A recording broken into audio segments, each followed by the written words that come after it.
right, he's back. Big Daddy's in the house. What's up, my man? Hang on, man. How you doing? Good. Well, we got some Big Daddy radio style topics to talk about today. Yeah. I mean, it's what everyone's buzzing about. Now, we forget to mention sometimes when you come on this show that you went to law school. You have a Juris Doctorate. I do. And there's a lot of questions going on right now about the law. There's a lot of hate going on, let's be honest. You know, in fact, there was today, I think it was today, maybe it was yesterday, there was a monument torn down somewhere. People kind of acting a little crazy. Yeah, it's out of control. But most importantly, I mean, more recently, I guess, you know, there was violence in Charlottesville, Virginia, where there was a protest going on, and then there was a counter-protest, and someone drove a car into the counter-protest. It's horrible. And killed someone. Yeah, and injured 19 others. Injured a whole bunch of other people. It's crazy, yeah. Which insane. is a crazy thing to think about. But, you know, I think understanding, like, okay, there's hate speech, there's action, different than speech. There's peaceful protests. What does that mean? And then, of course, the law, like freedom of speech. Where do all these things converge and diverge? And I think that's a good discussion to have, because there is sort of a thought out there that you can say whatever you want, which isn't exactly correct. No, it's totally not correct. And there's also an understanding of that a peaceful protest means something that I think also people have gotten now incorrect. Yes. So maybe identifying where some of those lines are drawn would be a good place to start. So it's like we know all the nonsense that's going on in this country and all the violence. So, and everyone keeps hiding behind the First Amendment. It's like, no, you're not understanding. Yes, we have a lovely country, and we should all be very blessed that we live here, regardless where you fall on the spectrum. Sure. Right or left? I'm your balancing force here with you. I'm teasing you. Yeah, we're on opposite sides, so I mean, this is a great conversation for us to have as far as that's concerned. When I say opposite sides, I mean maybe of the political aisle or whatever. Yeah, that's it. We're on the same page about everything else. And the thing about that too, just to clarify, it's like, I do believe like we don't need big government, but in terms of like social policies, et cetera. So I think like fiscally conservative, but socially liberal. Okay. I don't know, like maybe they need to make a party for that. Because I hear a lot of people say that are in the in-between. But the First Amendment itself, look, it started out as through the Bill of Rights. I don't want to go into a long. When you're a kid, you could watch how a bill becomes a law. But anyways, through the Bill of Rights, so the Constitution, they ratified, put in the First Amendment. The idea was, back then when they did it, was to protect basically Congress. It wasn't for the people. It was for the elected legislators, that as a Confederate and everybody were going their own crazy ways. Then it's been refined over the years. Like in 1960, it's been refined. 1993, it's been refined. Bottom line is this: you don't yell fire in a crowded theater. Take that back to like 1920s or whenever that case was really a defining moment for the First Amendment, because people thought the idea of the First Amendment was church and state should be separated, period. Church and religious freedoms or religious beliefs should not be intertwined with government. That really, those two things should be separate. First Amendment protects your speech. It does not protect hateful protests. It does not. If you incite violence, if you incite someone to take action that would be criminal, those aren't protected speech. That's not protected. You can have peaceful protests like we're talking about, which we will, but like what happened in Charlottesville, it's just a sad commentary on what's going on with the country. And then you see the little sound bites from people, and they always default to like, First Amendment, free press, free speech, all that. It's a bunch of crap, to be honest. I mean, yes, we do have free speech, but also free speech that makes sense under the First Amendment. Yeah, so that's a quick example. And we'll use Bill, the imaginary plumber, who is a mutual friend of ours, let's say. And if I go on social media, or I even say out loud, you know, Bill is a terrible person, he's a bad plumber, and I think he rips people off. Right. You know, I'm treading a very thin line there. There now, you are. I might say, if I say it's my opinion that there are better plumbers than Bill, then that's different. It is. Than if I go out and I say things as though they're facts. So that's a big differentiating situation. So also with the First Amendment part of it, and it applies to the media too. So the First Amendment gives individuals much more protection. If you're a public figure, if you're in the media. You're held to a higher level of scrutiny. It's tighter. You don't get as free of liberties as an individual like Bill the plumber would get. So if you talk about Bill the plumber, like what you were saying, if you go on there and say, he's the worst plumber in town, blah, blah, blah, that's defamatory. Under defamation, you're either libelous or slanderous. Make it easy for people because they always get it twisted. When you're talking slander, just remember that's spoken word. Slander. So when somebody's slanderous, that's spoken. When it's written, it's libelous. So as an individual, you can say what you want to say in your opinion, but once you start treading like you're talking about in a public forum about somebody's livelihood, about somebody that is not true, the defense to defamation and libel is the truth will set you free. So if what you're saying is true, like Bryan Garrity is the best Keller Williams real estate agent in San Diego, true, then you don't have to worry about libelous or San Diego. No, I love Keller Williams to pieces. But does that make sense? It does. And so people understand. I think the hard part is always where are these lines drawn, right? And that's always been the trouble with morality. But like it's obvious in certain circumstances. So hitting someone with your car and killing them is obviously wrong. Yeah. And everyone can agree on that. Right. So the point is, when we get up to that point, so first thing that happened was there was sort of a march, if you will, that was organized by some people who are we would call radicals. The neo-Nazis, hello. You can label them however you want. They're radical in their beliefs. Yeah. They're fanatics, if you will. They believe in things that are very hard and fast that probably aren't really hard and fast in reality. No. So, but they started organizing and they were armed. Now they were legally armed. So they were open carrying, guns in a place where you can do that, and they were marching. Now this is where it gets really interesting because guns actually weren't a direct cause of the violence here. Right. But there's a feeling. I mean, when you see someone who has a gun, you do start to go, all right, what's going on? Do we need to get out of here? Yeah. But what was interesting was people ran right towards it. So these guys were marching. There had been violence taking place, a lot of it not covered in the media, but there had been violence between both sides happening. And then there was a counter-protest. These are people who are sort of protesting the protest, if you will. And so now you have a line drawn and you have two people going after each other. Yeah. Now, I was in New York City, in Manhattan, the day after the election. That wasn't the big one, though. A couple days, I was there for the UFC. I wasn't there for the protests. I was there for the Ultimate Fighting Championship and Conor McGregor. But there you go. I saw it firsthand. So, and I've seen protests. That particular protest on that Saturday, the night of the fight, I went there, and there was over 50,000 people. That's crazy. And some of them were screaming, were yelling, they had violent, pictures See, it's straddling on the their line. protests. Like where is it, Prince? That's what I'm saying. Yeah. And now there was 50,000 people in a small, like a few block radius there. It was packed like this, and I did Facebook Live for people who follow me on Facebook. They saw it. I totally remember. It's crazy. Yeah, it was insane. So, but now no violence erupted there. But I think the only reason that's the case is because it wasn't a 50-50 place. New York's very much blue area, and they were protesting, the election of Donald Trump. So everyone was sort of in agreement, and that's what kept it from being crazy. Because can you imagine if there had been 50,000 on this side and 50,000 on that side? It would be mass. What would happen? It would have been a war. Yeah. So we got a mini version of that in this case. One of the things, though, that I think is interesting, and it's a dangerous point for me to bring up because people will immediately think I'm defending the guy who hit people, Oh my God, yeah. which I'm not. But I've seen before in the past where protesters have blocked roads and things like that. I watched him do it in New York. I've seen him do it here in San Diego. The pipeline. Yeah.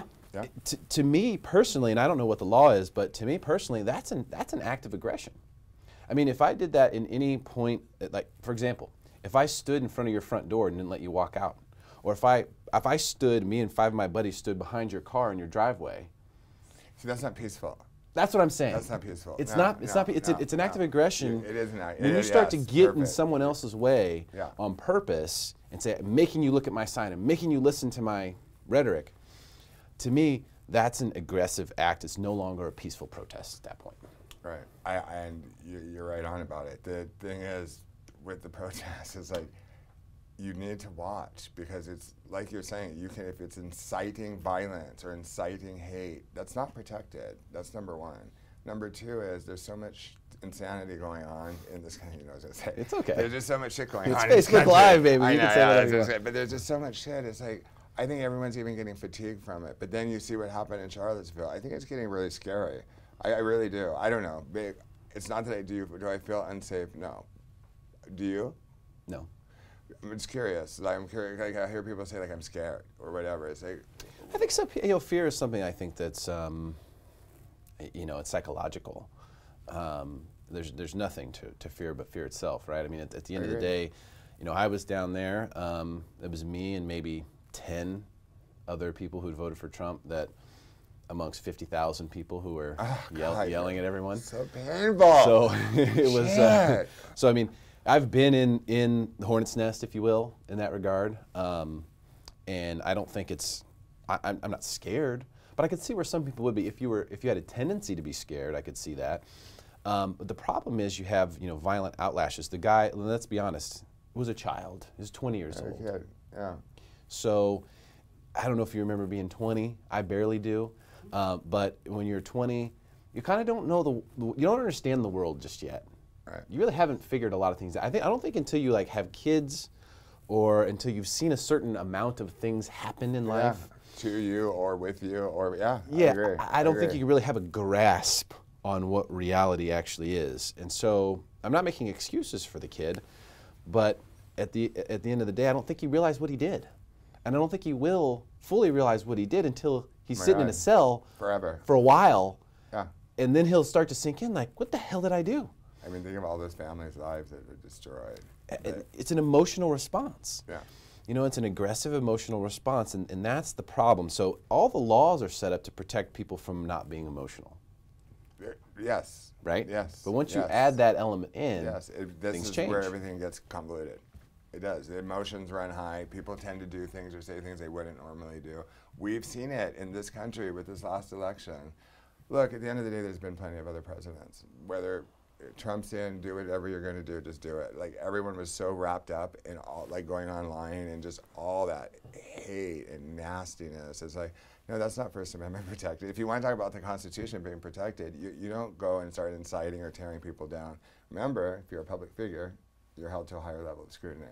Right. So you don't get, so if Madonna were to come out and say Trump's an asshole. Has she done that yet? Oh yeah. Drew, has she? Basically. But she's going to be held, she's not going to get a free pass as much as a private citizen would, because she's a public figure. So she's held to a higher level. She doesn't get as much protection. So if you're held out as a public figure, and you'd be a public figure in San Diego, it just would depend. I mean, honestly, there's another ambiguous interpretation. element. Yeah. There you go. It's all about interpretation. That's the law. For the law, that's what it is. That's why you have lawyers. You get both sides of the fence, and that's the big part of law or law school. When people are just enamored with it, it's like you'll find it to be very overwhelming. But it is a Socratic method of teaching, so you're looking at both sides. It does really change the way you think or view life. Anyway. Yeah, I've heard that law school is eye-opening. I think we should, for people, probably some people who haven't seen this still, we've got a 1-minute video on YouTube. It's published right now on the page called What in the World. It should say there's warning here. This is definitely graphic. In fact, even just to click through to this video, YouTube has a big disclaimer saying, be careful. You're about to see something that's pretty crazy. And so this is graphic footage of the car plowing into a crowd during the Charlottesville protest. This is actually an angle I haven't seen. So this will be the first time I'm seeing it. Jade, if you want to pull this up, okay, perfect. Let's go ahead and roll it. I don't know if we have audio or not, no, click on your, yeah, there you go. All right, so we'll just go ahead and we'll get the audio as well. So, warning, this is graphic. If you haven't seen this before, you may not want to watch this. But if you have seen it already and maybe you haven't seen all the angles, this might be something that would interest you. So.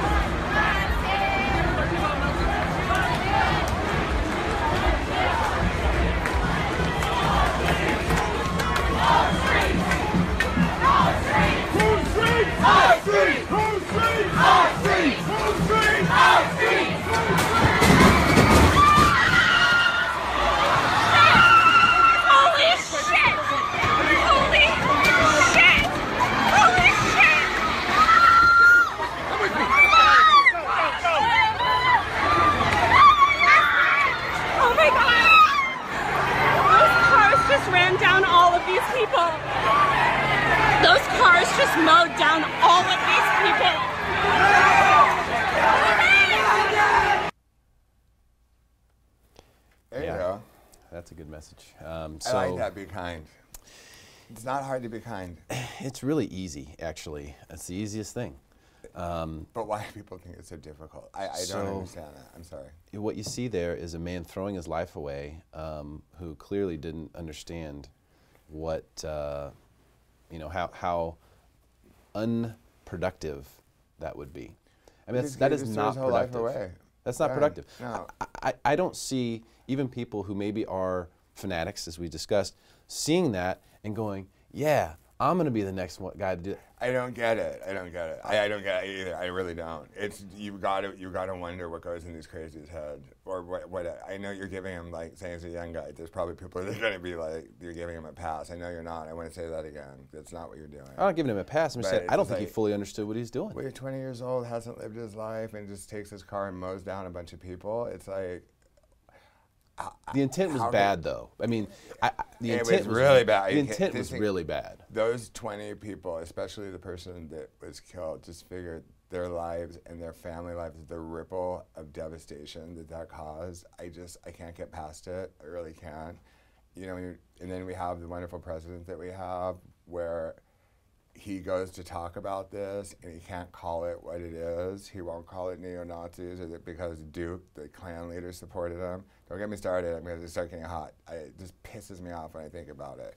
But that crazy freaking Klan leader, that guy should be thrown in jail and they get rid of the key, the way that they've treated people. It's ridiculous. I don't know. And then Trump can't call it what it is. It was neo-Nazi, white supremacist violence. I'm sorry. You don't think so? I mean, it's hard to say that's the case, because I don't know if this guy had a direct affiliation. Yeah, that part's ambiguous. And the people that he attacked seem to be pretty diverse. In other words, like when you see Klan stuff, usually it's pretty specific, right? Like, okay, we're attacking a black person or a Jewish person or whatever, minority of some Gay kind. Guy, whatever. Yeah. Yeah, exactly. Yeah. It's very specific and clear. This was such and there's other pictures as well that you can go and you can see of this, where you can see the crowd that he was driving into was actually, was mostly white people. Yeah, it was mostly Caucasian. In fact, the person that he killed was a white woman. And so it's weird. When you talk about, like, him not understanding, there's a good point. I mean, honestly, he did just mow all those people down. It looked to me like some of those people would have been on their side, but there shouldn't be sides. That's the unfortunate part. There are, though. I mean, how funny! Especially I was just rolling in this. right out of my mouth. But there are. That's the reality of life. It's happening. It's like there's winners and there's losers. Like how they give all kids participation trophies, and you stop that shit. Like get ready for real life, because one person's gonna win, and then other people have to lose, unfortunately. And I think the way that kids are being raised and molded, and the way things are happening, you get a participation trophy just because you showed up. It's like, that's great. That's what you're supposed to do. Show up. You get a participation trophy because you played. Great. So then they're getting out. This 20-year-old, I don't know what his background is. I shudder to think. I shudder to think about what his parents would be thinking. But you get this 20-year-old coming from this kind of environment with this entitlement. You just run your car and mow down a bunch of people. It's like, how the hell does that even make sense? I can't even comprehend. That was a big crowd. By the way, we're gonna replay the clip in case you missed it. There's a new angle that is available, and it's extremely graphic. However, so I really caution people to watch this only if it's something that you haven't seen, or it's something that you want to see to help remind you of kind of the reality of what's possible out there, what happened, what these people went through. We're going to replay it in just a second, but I think that it's important to note that he must have thought he would do more damage than. Yeah, I cannot believe. I think he literally thought he was going to mow down that crowd. Kill 100 people. Yes, I do too. A miracle that only one person died, it's a huge miracle. And especially when you see exactly what happened from this particular angle that we're about to show. If you want to pull it up, Jade. So this is very graphic footage, newly released. It's on YouTube, on the page What in the World, if you want to look it up there, of this man, this 20-year-old kid, mowing down people with his car. It's a very thick protest, so it's extremely graphic, and I urge you to watch with caution if that's something that you plan to do. I'm going to push play now.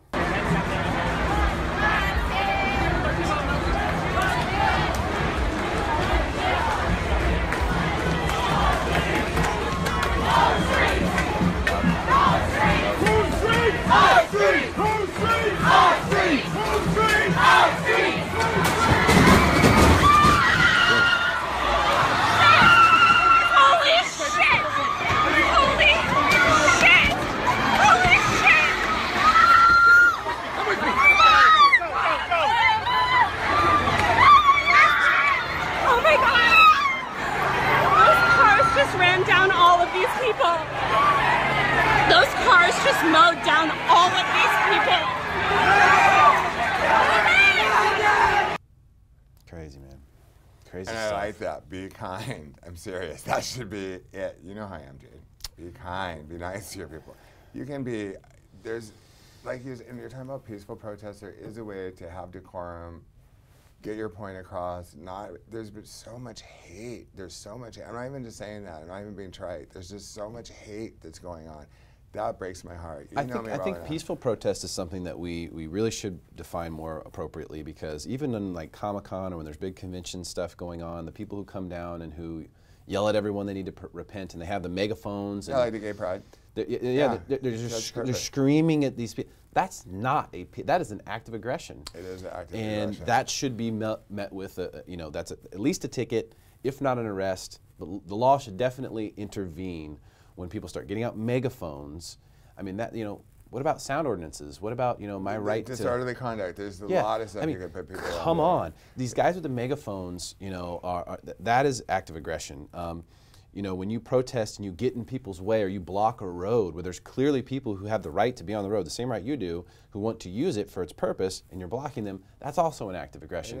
These things need to be met as acts of aggression. A peaceful protest means you stand in a public place and you peacefully protest. It means you're not yelling at people. Right. You're not screaming. On your signs aren't acts of aggression either. Correct. Both things, remember. Yep. Spoken or written, it doesn't matter. But I could talk about defamation. But still, it's ridiculous. I'll tell you this, from a peaceful protest standpoint, that straddling that line is just such a uber thin line. I don't even think government has good control over what people, but there's so many that have popped up now.